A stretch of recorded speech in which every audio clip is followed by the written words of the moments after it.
अयोध्या क्या है? इंद्रियातीत स्थान। और लंका क्या है? देहाभिमान। इंद्रियातीत राम है, देहाभिमान में काम है। रावण देहाभिमान में रहता है, राम अयोध्या में रहते हैं। यही इसकी मूल परिकल्पना है। और देहाभिमान की निवृत्ति के लिए इन समस्त मार्गों पर हम चलकर अग्रसर हो सकते हैं। एक बड़ी सुंदर विचित्र बात है, महाराज श्री गोस्वामी जी सुंदर कांड को जामवंत के वचनों से प्रारंभ करते हैं और महर्षि वाल्मीकि जी कुछ इसके आगे बढ़कर महेंद्र पर्वत के ऊपर खड़े हैं, भूधरा का रूप धारण कर लिया है, वहां से सुंदरकांड का प्रारंभ थोड़ा सा आगे से करते हैं। गोस्वामी जी तो प्रारंभ करते हैं जब अंगद ने विचार कर लिया कि हम किष्किंधा कांड का विश्राम, कि हम अब क्या करें, समुद्र तट आ गया, खाली हाथ जाएंगे, अंगद हमें सुग्रीव दंड देगा, इससे बढ़िया यहां मरी जाओ। संपाति मार्गदर्शन करते हैं और फिर जामवंत के वचन सुहाए, सुनि हनुमंत हृदय अति भाए। श्री जामवंत जी ने उनको अपने स्वरूप का स्मरण कराया। अयोग्य पुरुषो नास्ति योजकस्तत्र दुर्लभ। इस दुनिया में कोई भी व्यक्ति अयोग्य नहीं होता, बस जगाने वाला चाहिए। कार्लाय लिखता है, a man has done a man can do. एक व्यक्ति जो कृत्य कर चुका है, प्रत्येक व्यक्ति में उस कृत्य को करने की सामर्थ्य है। बस प्रथम व्यक्ति जैसा जज्बा होना चाहिए, कार्लाय का शब्द है। आपके भीतर वो संपूर्ण सामर्थ्य छुपी हुई है। इसको कहते हैं न्याय में स्वसंवित। हनुमान जी के भीतर वो ऊर्जा छुपी हुई थी, पर एक वृद्ध हनुमान जामवंत जी ने जब उन्हें प्रेरणा दी तो हनुमान जी को अपनी ही ऊर्जा का पता चला। बड़ी सुंदर बात है, जब राम जी ने भेजा ना दक्षिण में खोजने के लिए, तो युवाओं के साथ वृद्ध को भी भेजा। नैषा सभा यत्र न संति वृद्धा। कहते हैं वो सभा नहीं है जहां वृद्ध न बैठा हो। वृद्ध के पास अनुभव है और युवा के पास ऊर्जा है। जामवंत और हनुमान की ऊर्जा यहीं से प्रारंभ होती है, यहीं से सुंदर कांड और सुंदर जीवन का प्रारंभ है, जहां वृद्ध की सलाह हो और वृद्ध और युवा का बल हो। एक कहानी है ना, एक लंगड़ा और एक अंधा जंगल की आग में फंस गए। दोनों ने दोस्ती कर ली तो दोनों जंगल की आग से बच गए। अंधे के पास पैर थे पर आंखें न थीं, लंगड़े के पास आंखें बड़ी अच्छी थी, पैर न थे। युवा कौन है? जिसके पास अनुभव नहीं है पर पैर हैं, ऊर्जा है। वृद्ध कौन है? जिसके पास अनुभव की आंखें हैं पर अब शरीर में इतनी ऊर्जा न रह गई। अगर ये दोनों अलग अलग चलते तो जंगल की आग में जल जाते, पर जब लंगड़ा अंधे के कंधे पे बैठ गया, दोनों ने जब दोस्ती कर ली, जब दोनों ने संधि कर ली, तो दोनों जंगल की आग से बच गए। ये सूत्र गहराई से समझिएगा। जामवंत के वचन सुहाए। एक वृद्ध के वचन सुहाने चाहिए। कर्म के रास्ते पर चलना है। वृद्ध यहां आयु वृद्ध नहीं। भारत में आयु वृद्ध तो केवल शूद्र को कहा जाता है, बल्कि ज्ञान वृद्ध, अनुभव वृद्ध। चाहे आप भक्ति मार्ग में हो, चाहे आप ज्ञान मार्ग में हो, चाहे आप कर्म मार्ग में हो, और चाहे आप शरणागति में हो। सुहाय शब्द यहां गोस्वामी जी का बड़ा अद्भुत मुझे लगता है। दुनिया में बोलने वाले वृद्धों की कमी नहीं है, पर वृद्धों के वचनों को सुहाने वालों की कमी है।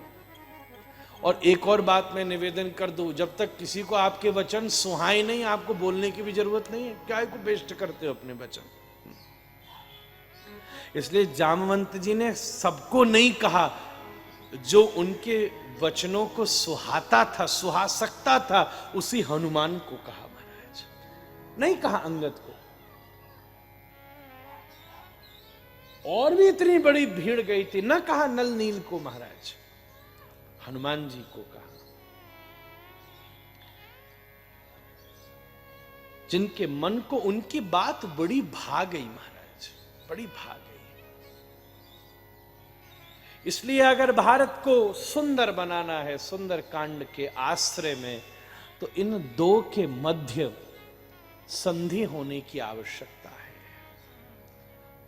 और एक और बड़ी बात है, सलाहों में भी अंतर हो सकता है। पिछले 40 वर्ष में जिस प्रकार का परिवर्तन खड़ा हुआ है, बहुत बड़ा अंतर आ चुका है पीढ़ियों के मध्य।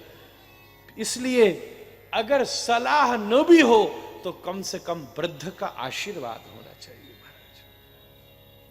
वृद्ध के आशीर्वाद में ही ऊर्जा होती है, उत्साह हो। साथ में उत्साह देने वाला जब व्यक्ति होता है, तब छोटे से छोटा आदमी बड़े से बड़ा काम कर जाता है। उत्साह देने वाला, यही जामवंत और श्री हनुमान जी की सुंदर संगति है। महाराज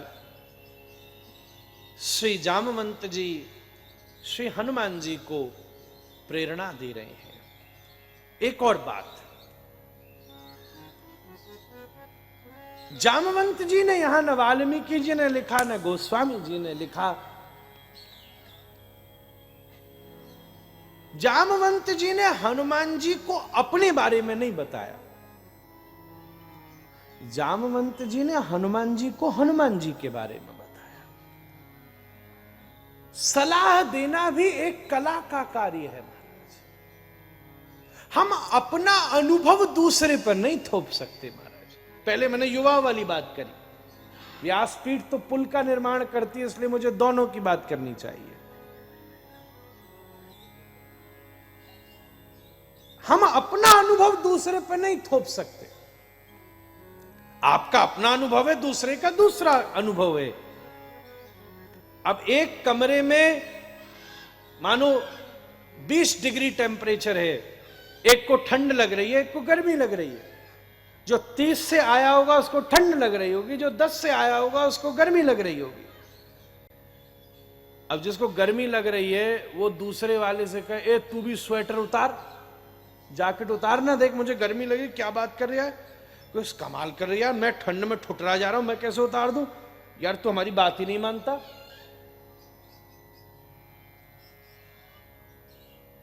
अपने अनुभव को थोपना यह शास्त्र की आज्ञा नहीं है। सब हर व्यक्ति का अपना एथिक्स में परिवर्तन नहीं होना चाहिए। अब एक तरफ बात करो तो महाराज दशरथ की बात राम ने नहीं मानी। अगर मैं कहना चाहूं तो ये बात तो रामायण में स्पष्ट है कि महाराज दशरथ ने कहीं ये आज्ञा दी है कि राम तुम वन में जाओ। बार बार दोहरा दोहरा कर महाराज दशरथ ये आज्ञा दे रहे हैं कि मेरी, वाल्मीकि जी ने तो साफ लिखा है ये मेरी आज्ञा है कि तुम वन में नहीं जाओगे। और राम जी कह रहे हैं पिताजी मैं आपकी ये आज्ञा नहीं मान सकता, मैं वन में जाऊं ये आपके धर्म की आज्ञा है, मैं वन में न जाऊं ये आपके मोह की आज्ञा है। मैं मोह की आज्ञा कैसे मानूं, मैं धर्म की आज्ञा मानूंगा। पुनर्कात्रायते पुत्र, आप मेरे जाने से आपका वचन पूरा होगा और वचन पूरा करने से आपको स्वर्ग की प्राप्ति होगी। मेरे न जाने से आपका वचन टूटेगा और उससे आपको अगति मिलेगी, तो मैं पुत्र ही कैसा हुआ? मैं अपने धर्म का पालन कर रहा हूं। पुत्र किसे के, संतान होना अलग बात है, पुत्र होना अलग बात है। संतान कोई भी हो सकता है, पर पुत्र विशेष के लिए कहा है, जो ऐसा कर्म करे, ऐसा धर्म करे, ऐसा सदाचार करे कि उसके कृत्य से उसकी सारी पुरखे और पीढ़ियां तर जाएं, उसे पुत्र कहते हैं महाराज। वो पुत्र है। राम जी गुलाम नहीं है, राम जी पुत्र हैं। राम जी ने आज्ञा मानी नहीं। मतभेद होने में फर्क नहीं है। मतभेद तो क्वालिटी होती है बंधुओं। एक ही मत होगा तो विकास कैसे होगा? मतभेद का मतलब अब दो ऑप्शन है। अब दो में जो बड़ा विचार से, बड़ा परिस्थिति से। जामवंत जी ने अपना अनुभव नहीं थोपा। भाई मेरा अनुभव ये कहता है, जामवंत जी ने कहा मुझे ये मालूम है कि तुम ऐसे हो। एक और बात है, जामवंत जी ने प्रेरणा दी महाराज। और प्रेरणा व्यक्ति की जैसे गंगा के जल को ही उठा करके गंगा की स्तुति की जाती है, गंगा के जल से ही गंगा का अभिषेक किया जाता है, ऐसे ही व्यक्ति की ऊर्जा से ही व्यक्ति को ऊर्जावान बनाया जाता है।